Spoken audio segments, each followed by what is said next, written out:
Lady Sky here. Let's talk about monsters. Some monsters kill for money, some for love, others for revenge. Then there are some that kill for even pettier reasons, like games for instance. Be it video games or even board games, sometimes competition is too much to handle. Other times, the competition isn't even the issue. Those are the monsters we're here to talk about today. Here, in no particular order, are 5 people who murdered someone over a game.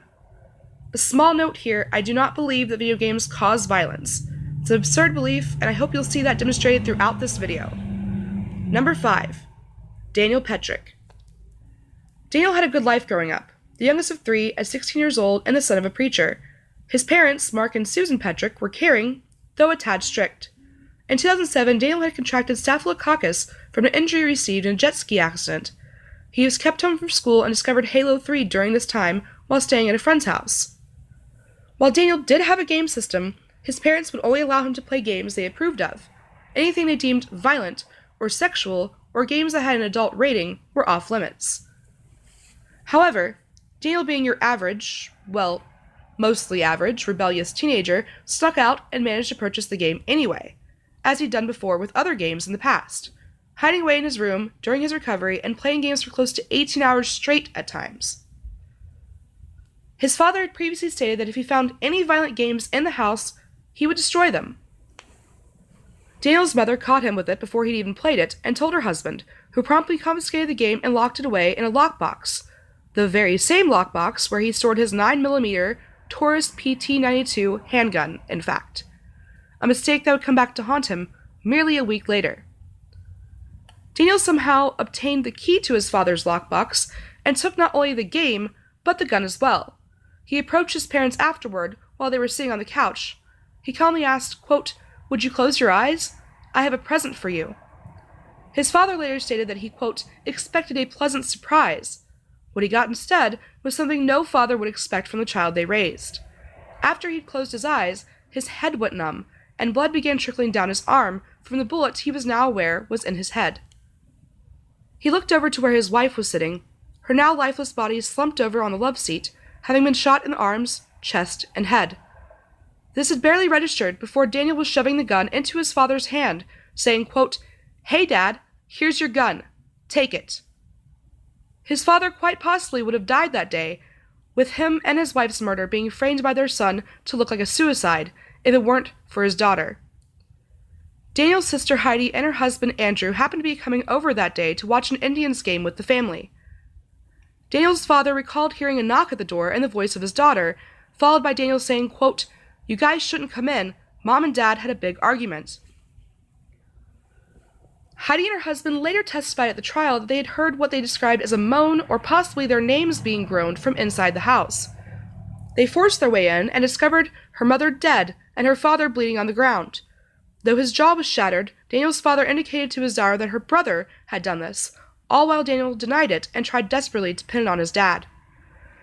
Heidi proceeded to call 911, while Daniel had managed to grab the gun from the couch. Andrew took it from Daniel, who relinquished it without a fight. Daniel then attempted to escape in the family's van, but was caught a short time later with Halo 3 on the passenger seat next to him. As he was arrested, he shouted, quote, "My dad shot my mom!" During the trial, the defense tried to argue that Daniel didn't understand the finality of his actions due to playing such violent video games, that in fact he was addicted to these games, even making such a ridiculous claim as, quote, "I feel confident that if there were no such thing as violent video games, I wouldn't know Daniel Petrick." The prosecution retaliated with, quote, "You can't become addicted to something you haven't played," pointing out that the game had been confiscated from Daniel before he even had the chance to play it. Also saying that, in aiming the gun at his own mother, quote, "His hand was steady. This is not a shaking addict having trouble with his thought process." In the end, Daniel was sentenced to life with the possibility of parole after 23 years for aggravated murder, 10 years for attempted aggravated murder, and 5 years for tampering with evidence, along with a 3-year firearm specification to be served consecutively with the life sentence. All sentences are to be served concurrently. This was the minimum sentence. He could not be sentenced to death due to his age, and the maximum sentence was life without the possibility of parole.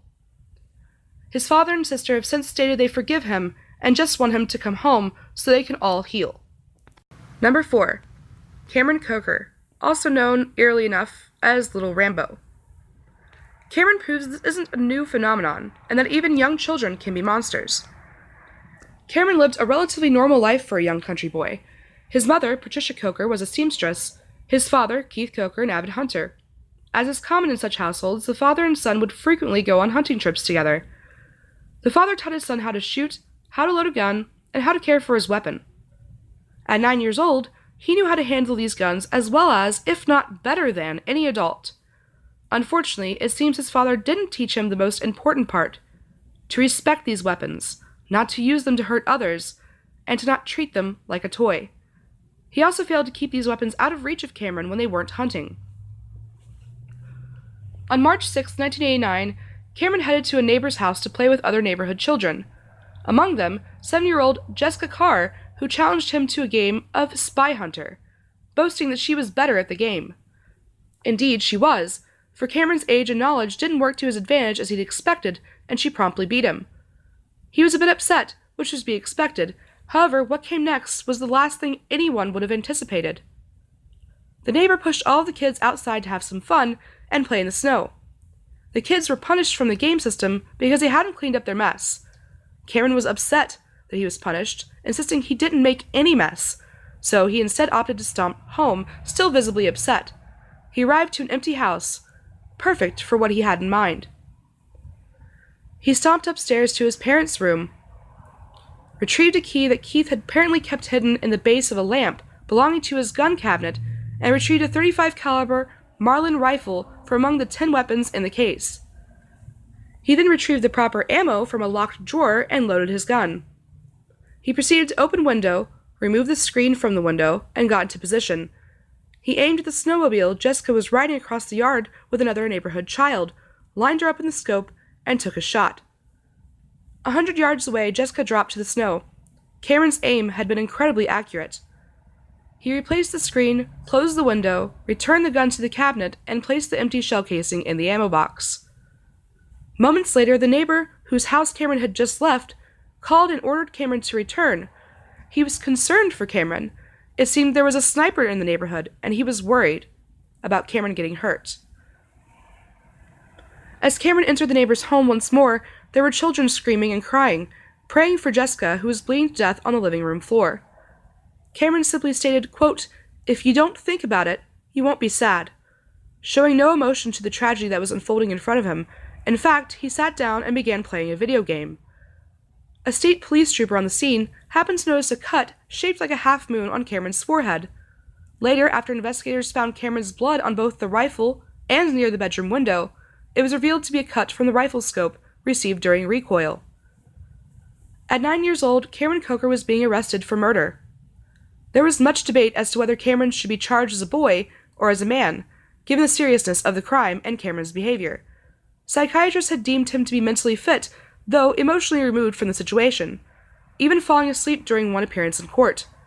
The case dragged on for 3.5 years, until Jessica's mother, Donna, signed off on a plea deal, though she was reluctant to do so and almost immediately regretted it, as Cameron was convicted of merely a misdemeanor involuntary manslaughter. He was sentenced to probation until the age of 21, no jail time, and no marks on his permanent record. Jessica's mother said of the sentence, quote, "Involuntary manslaughter means it's an accident. It wasn't an accident." In any case, Cameron, who is now 37 years old, hasn't been in any major trouble since. Number 3. Alejandra Morales. On January 3, 2009, 9-year-old Anthony Maldonado was at his uncle's home for the holidays, playing his brand new PlayStation he'd received that Christmas with a friend of the family, Alejandra Morales. Alejandra was 25 at the time and had already accumulated quite the rap sheet. He had prior arrests and convictions for larceny, disorderly conduct, and marijuana possession. He even had open cases against him at the time, including charges of menacing, harassment, and weapons possession. Nonetheless, he was allowed to be left alone in the room with Alejandro, while other possible family members left to get something to eat, and his aunt and uncle retired to their bedroom. I say possible family members here, as the reports are very conflicting. Some articles state Anthony was there with 2 brothers of his and cousins. Another states just 1 brother and some cousins. Others still say that Anthony had no brothers, and in fact wasn't related to anyone in the house at the time besides his aunt and uncle. Regardless of the family tree, At around 3:30 a.m., an argument broke out between Anthony and Alejandro over the game. Shortly after, Anthony knocked on his uncle's door saying, quote, "I've been stabbed." Anthony's uncle opened the door to see Anthony collapsed on the ground. He had knife wounds on his face and appeared to have been stabbed several times. He also had bruises, indicating there had been a struggle between the two before he was stabbed. The ambulance was called immediately, and Anthony was rushed to the hospital. Shortly after 4:19 a.m., Anthony was pronounced dead. Now this may possibly be one of those times where the monster is in someone's head. As it turns out, Alejandro was incredibly disturbed. In fact, he'd been diagnosed several times with paranoid schizophrenia before this incident. He was actually on parole for an assault conviction and was taking antipsychotic meds at the time. Which begs the question why this man was left alone with anyone, let alone a 9-year-old child. Especially since after the incident, he fled the apartment barefoot, hiding the knife in a trash compactor and attempting to lie to the police, telling them he'd been robbed. It's clear, in my opinion, that he was aware of what he'd done was wrong. He attempted to cover it up. This typically doesn't apply to someone so severely mentally ill as Alejandro is being portrayed. Alejandro was eventually found not guilty by reason of insanity. Shortly after the verdict was read, Alejandro punched his lawyer in the face. He also attempted to fight the cops that subdued him. According to his lawyer, this was just more evidence of his mental instability. Let me know what you guys think in the comments. Number 2. Anissa Wire and Morgan Geyser. Most monsters are older, teenagers or adults. Sometimes monsters are young and impressionable. These monsters are fascinated by other monsters, either real or fictional.